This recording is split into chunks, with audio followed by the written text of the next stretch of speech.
Bismillahirrahmanirrahim. Assalamualaikum warahmatullahi wabarakatuh. Perkenalkan, nama saya Agra Muhammad Gifari dengan NIM 22500 31156. Dan saya Yoga Abri Panjang Gumilar dengan NIM 22500311154. Terima kasih kepada Bapak Prima Sukmaywana selaku dosen pengampu baja lanjut dan kepada Kang Ahmed selaku asisten dosen yang sudah membantu kami menyelesaikan laporan dan tugas ini. Di sini kami akan mempresentasikan hasil tugas akhir mata kuliah struktur baja lanjut. Lalu di sini ada pendahuluan. Di sini ada pendahuluan dan soal data perencanaannya, fungsi gedung kantor, jumlah lantai 3 lantai, lokasi Kota Bandung, kategori risikonya 2, metode analisis direct analysis method dan dengan etaps. Sistemnya itu SMF, SCBF dan IBF. Material baja ASTM A36, Epil 250 dan memakai baut A325. Batasannya tidak ada ketidakberaturan diagrama rigid.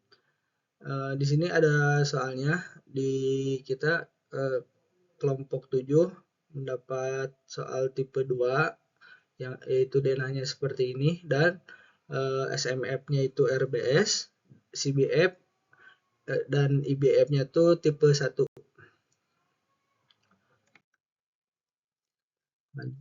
Selanjutnya di sini kita masuk ke data pembebanan. Di tabel pertama dapat kita lihat di sini ada data beban SDL dengan jumlah beban SDL pada plat lantai itu kurang lebih sebesar 1,68 kN per meter persegi. Kemudian pada plat atap sebesar 0,54 kN per meter persegi dan pada balok dengan pasangan dinding bata ringan sebesar 0,75 kN meter persegi. Dan untuk beban hidup atau live load untuk lantai 1 sampai dengan 3 di sini ada koridor untuk lantai 1 dengan beban 4,8 kN dan koridor di atasnya lantai 2 dan lantai 3 sebesar 3,8 kN per meter persegi. Dan untuk ruang kantor beban hidupnya di 2,4 kN per meter persegi. Dan untuk lantai atap karena ini bukan atap untuk hunian jadi beban sebesar 1 kN meter persegi. Dan untuk parameter gempa berdasarkan SNI parameter gempa di sini mulai dari parameter SS sebesar 0,871 G, S1 di 0,401 G, dengan kelas situs D dengan SDS 0,668 G, SD1 0,507 G, dengan kategori risiko 2 dan faktor keutamaan gempa atau WE sebesar 1,0. Selanjutnya kita masuk ke analisis pertama yaitu special moment frame dengan RBS. Dengan faktor modifikasi gempa untuk SMF ini dengan nilai R sebesar 8 dengan pembesaran defleksi atau CD 3 dan faktor kuat lebih atau omega 0 di 5,5.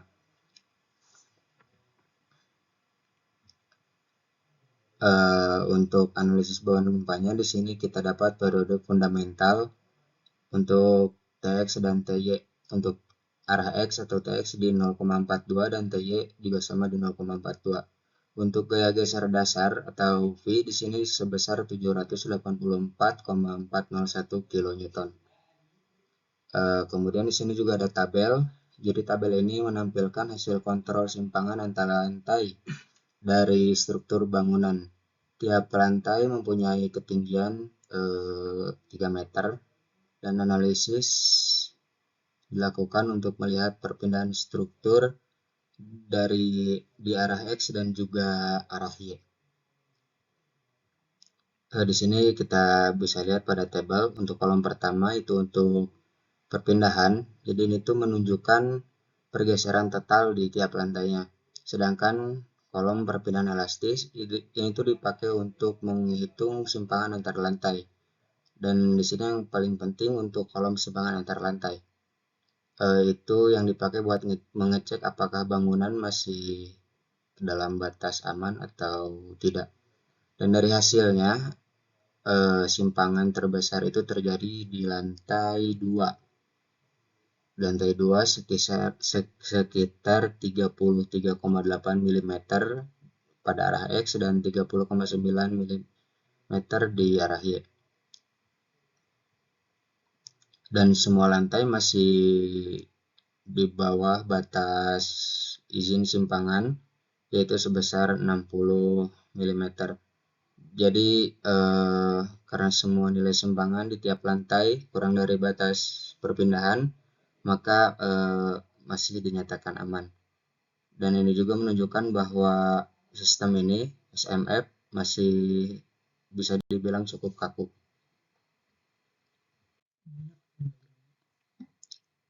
Oh iya.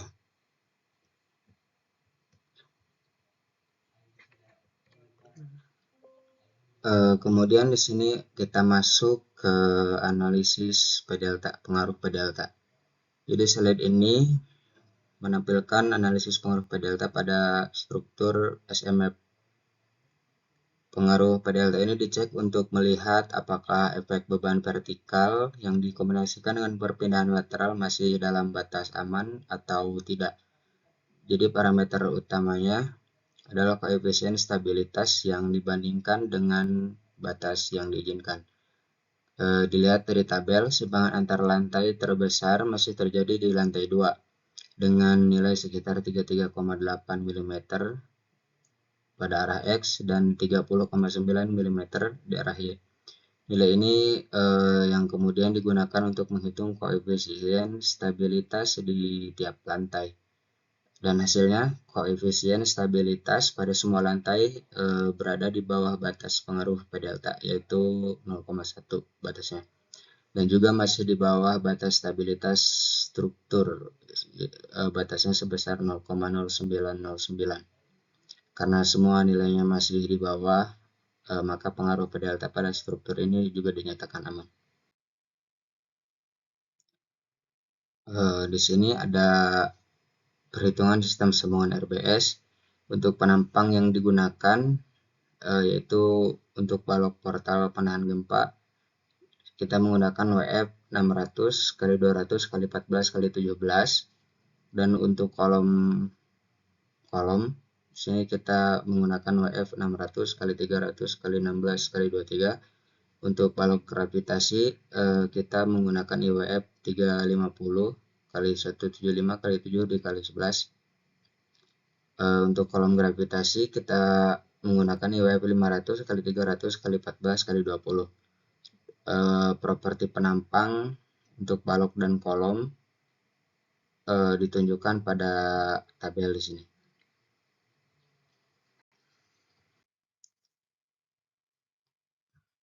Kemudian di slide ini ditampilkan perhitungan sistem sambungan RBS pada sistem SMF. Jadi pertama di sini dilakukan penentuan lokasi dan konfigurasi sendi plastis pada balok. Parameter yang dihitung meliputi jarak awal potongan dari muka kolom di sini sebesar 150 mm. Kemudian panjang potongan sebesar 500 mm, kedalaman cut atau potongan sebesar 60 mm, serta jari-jari pemotong sayap balok sekitar 576,75 mm. Dari konfigurasi ini jarak pusat RBS ke muka kolom didapat sekitar 700 mm dan jarak antar sendi plastis pada kolom pada balok sekitar 5,6 meter. Selanjutnya juga dihitung kapasitas plastis pada daerah RBS ini dari modul plastis sebesar 1,5 juta mm pangkat 3 Kemudian diperoleh momen plastis sambungan RBS sekitar 536,9 kN. Gaya geser yang bekerja pada sambungan berada di kisaran 282 kN. Juga kemudian dihitung momen maksimum yang terjadi di muka kolom, yaitu sekitar 652 kN dan 575 kN untuk masing-masing arah. Nilai ini dibandingkan dengan momen plastis balok dan kemudian diperoleh rasio sebesar 0,9, masih kecil dari batasnya yaitu 1, sehingga memenuhi syarat desain. Dan terakhir dilakukan pengecekan rasio momen kolom terhadap momen balok. Hasilnya didapat 1,91, yang mana juga lebih besar dari 1. Berarti konsep strong column weak beam di sini sudah terpenuhi. Dan ini untuk gambar detail sambungan dari RBS.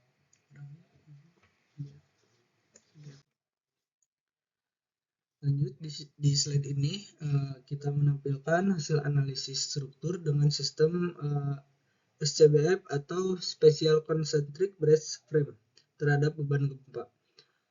Untuk faktor modifikasi gempa dengan modifikasi respon sama dengan 6 dan pembesaran defleksinya 5. Lalu faktor kuat lebih omega 2 sesuai ketentuan untuk sistem SCBF. Dari hasil analisis diperoleh periode fundamental struktur sekitar 0,42 detik untuk arah X dan untuk arah dan 0,39 detik untuk arah Y. Kemudian dilakukan pengecekan gaya geser dasar dan hasilnya menunjukkan bahwa gaya geser dinamika lebih besar dari gaya statik, sehingga hasil analisis sudah memenuhi syarat. Selanjutnya dilakukan kontrol simpangan antar lantai. Dari tabel terlihat simpangan terbesar terjadi di lantai 3 sekitar 39,9 mm baik di arah X maupun di arah Y. Nilai ini masih di bawah batas simpangan yang diizinkan, yaitu 60 mm. Dan di sini ada diagram simpangan antar lantainya. Lanjut. Slide ini ditunjukkan pengecekan pengaruh P delta pada struktur dengan sistem SCBF. Pengecekan ini dilakukan untuk melihat apakah kombinasi beban vertikal dan perpindahan lateral masih dalam batas stabil yang diizinkan. Parameter yang dicek adalah koefisien stabil di tiap lantai. Dari yang ada di tabel, simpangan antar lantai terbesar terjadi di lantai 2, sekitar 33,8 mm di arah X dan 30,9 mm di arah Y. Nilai ini kemudian digunakan untuk menghitung koefisien stabilitas. Hasilnya, koefisien stabilitas di semua lantai berada di kisaran 0,01 sampai 0,02. Masih jauh di bawah batas pengaruh P delta, yaitu 0,1 dan juga di bawah batas stabilitas struktur sebesar 0,0909. Makanya dicek itu oke semua. Karena semua nilai masih di bawah 0,1 dan 0,09, maka pengaruh P delta pada struktur SCBF ini dinyatakan aman. Dan di sini ada diagramnya, yang ada diagram diagram pengaruh P delta.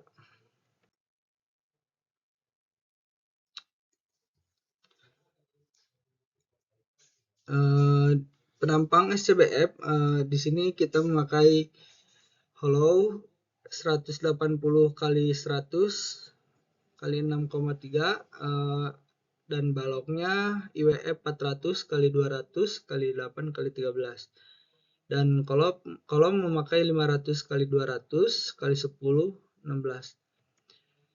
Materialnya A36 untuk baut, A325 las E70. Properti sambungan brace ke kolom properti sambungan brace ke balok kolom dapat dilihat pada tabel ini. Dan di sini tuh penempatan SCBF yang kita gunakan yang sesuai dengan soal di atas. Lalu di slide ini kita menampilkan perhitungan sistem sambungan pada struktur SCBF, khususnya sambungan antara brace, balok, dan kolom menggunakan gauge plate. Di bagian kiri ditunjukkan spesifikasi material yang digunakan. Untuk elemen baja digunakan untuk mutu A36 dengan EFIL 250 MPa. Kemudian untuk kelas digunakan elektroda E70.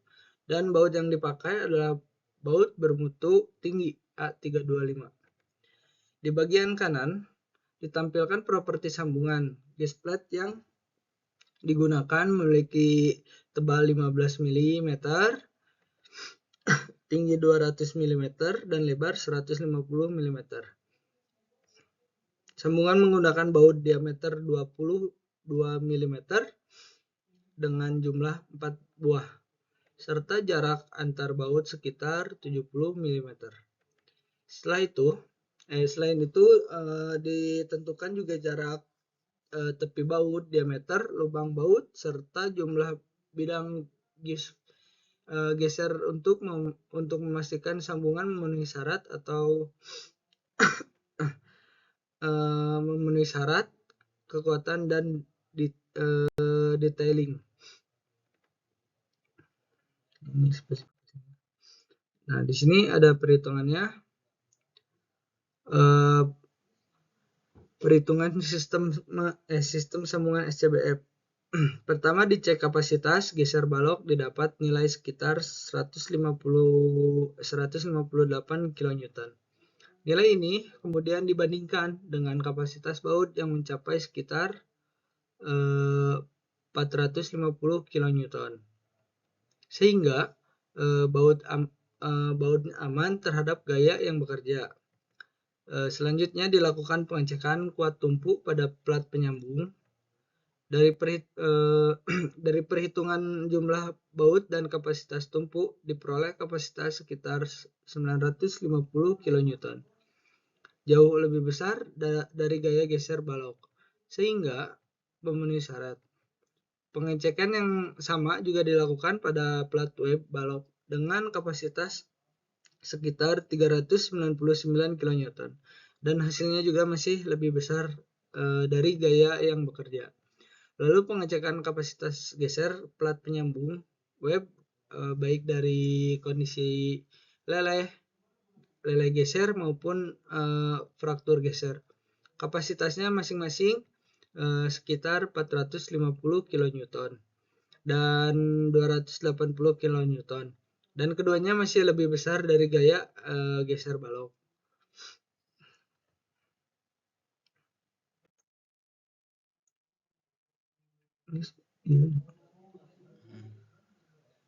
Selanjutnya di sini ada pengecatan kuat geser balok pada plat penyambung. Dari perhitungan luas bidang geser dan tarik bersih diperoleh kapasitas balok sekitar 384 kN. Nilai ini masih lebih besar dari gaya geser balok sebesar 158 kN. Sehingga aman terhadap kegagalan blok geser. Selanjutnya dilakukan pengecekan sambungan las. Tebal las minimum yang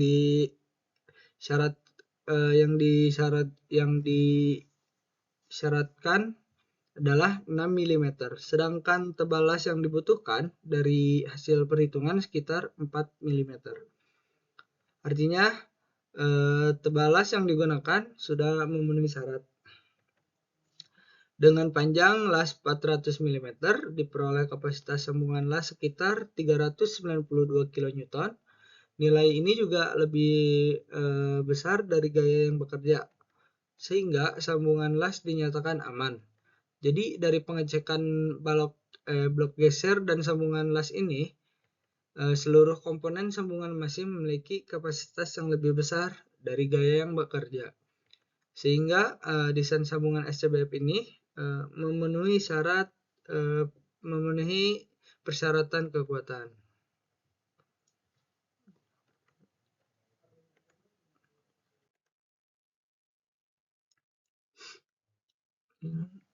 Di sini beberapa detail sambungan, ada gambar detail sambungan geser balok ke web kolom, gambar detail sambungan geser balok ke flame kolom. Di sini ada detail sambungan balok anak dan ke balok induk. Nah, di sini gambar desain sambungan SCBF kolom baloknya.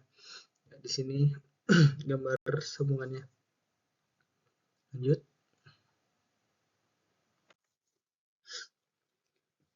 Kemudian kita masuk ke analisis eccentrically braced frame atau EBF. Di slide ini ditampilkan hasil analisis struktur dari sistem EBF terhadap beban gempa. Untuk faktor modifikasi gempa digunakan nilai R sebesar 8, kemudian nilai CD atau pembesaran defleksi sebesar 2, dan faktor kuat lebih atau omega 0 sebesar 4 sesuai ketentuan sistem EBF ini. Dari hasil analisis diperoleh periode fundamental sekitar 0,44 detik untuk arah X dan 0,42 detik untuk arah Y. Kemudian dilakukan pengecekan gaya geser dasar dan hasilnya didapatkan bahwa gaya geser dinamik lebih besar dari gaya statik, sehingga analisis sudah memenuhi syarat. Kemudian selanjutnya kita masuk ke kontrol simpangan antar lantai.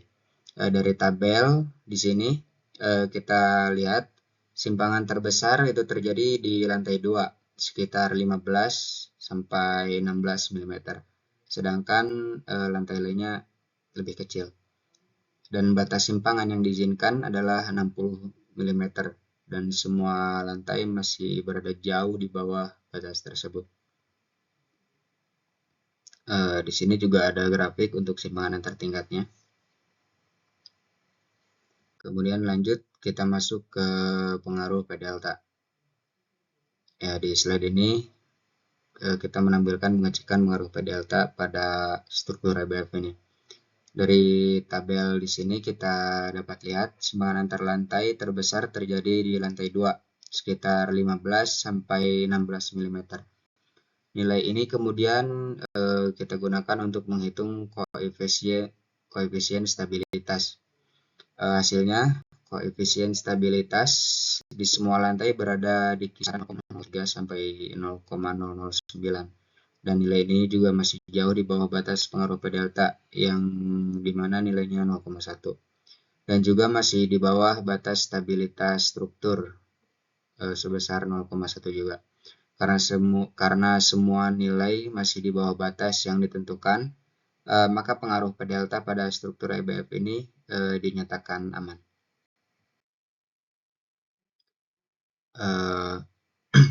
Sini ada modelnya. Jadi ini EBF kita modelkan kurang lebih seperti ini. Dan untuk penampang yang kita gunakan untuk EBF ini, kita menggunakan hollow 180 x 100 x 6,3 x 18 mm untuk brace-nya. Kemudian untuk balok ini termasuk juga link beam. Kita menggunakan IWF 400 x 200 x 8 x 13 mm. Dan untuk kolom kita memakai IWF 500 x 200 x 10 x 16 x 20 mm. Dan di tabel sebelah kanan ini terlihat untuk properti penampang yang kami gunakan, seperti luas penampang, kemudian momen inersia, sampai dengan modulus plastis. Kita lanjut ke analisis perhitungan sistem sambungan IBF. Di sini kita lihat spesifikasi material dan properti sambungan dari IBF ini. Material sama seperti sebelumnya menggunakan baja A36 dengan FYL 250 MPa dan FU 400 MPa. Untuk las kita menggunakan E70 dengan nilai FNT sebesar 622,5 MPa dan FNP 398,4 MPa. Untuk baut A325 dengan FYL sebesar 620 MPa dan FU sebesar 830 MPa. Dan di sini juga ada tabel untuk properti sambungan brace ke balok kolom. Jadi parameter-parameter ini nantinya dipakai untuk menghitung kapasitas baut, pelat, dan juga kapasitas las. Kemudian kita lanjut. Di sini ada perhitungannya. Jadi gaya acuan yang dipakai adalah kapasitas geser balok sebesar 158,193 kN.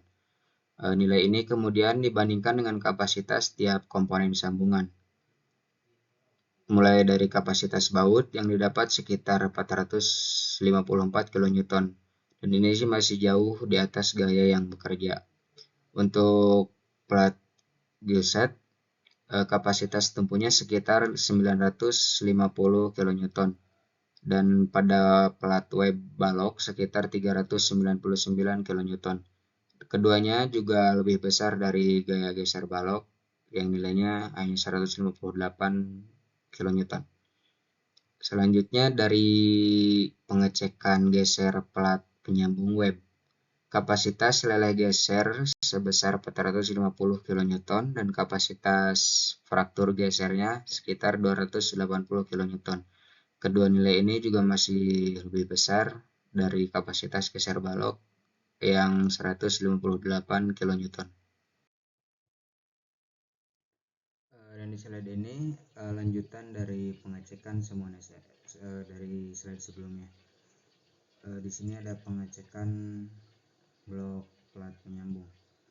Untuk blok geser pada plat penyambung, dari perhitungan luas bidang geser dan tarik bersih, didapat kapasitas sekitar 384,3 kN.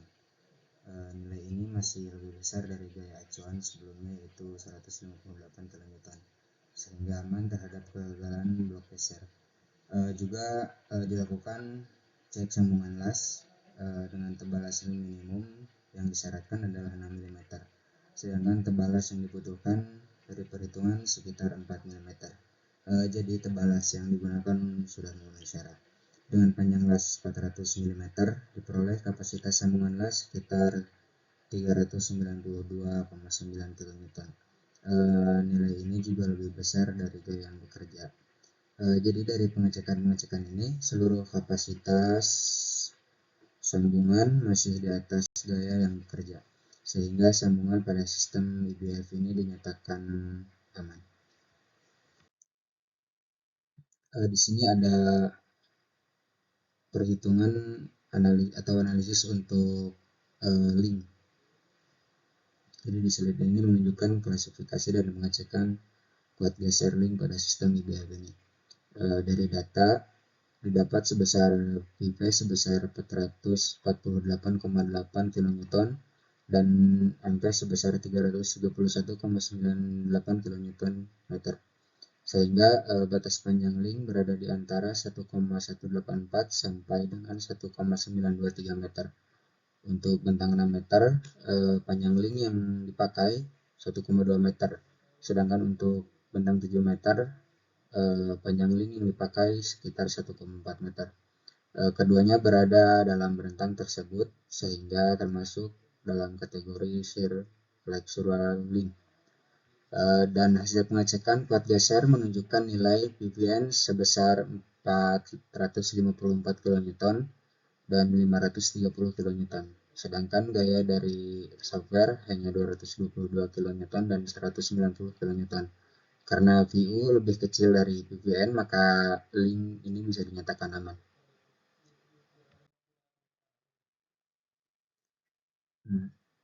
Masih soal link, tentang link.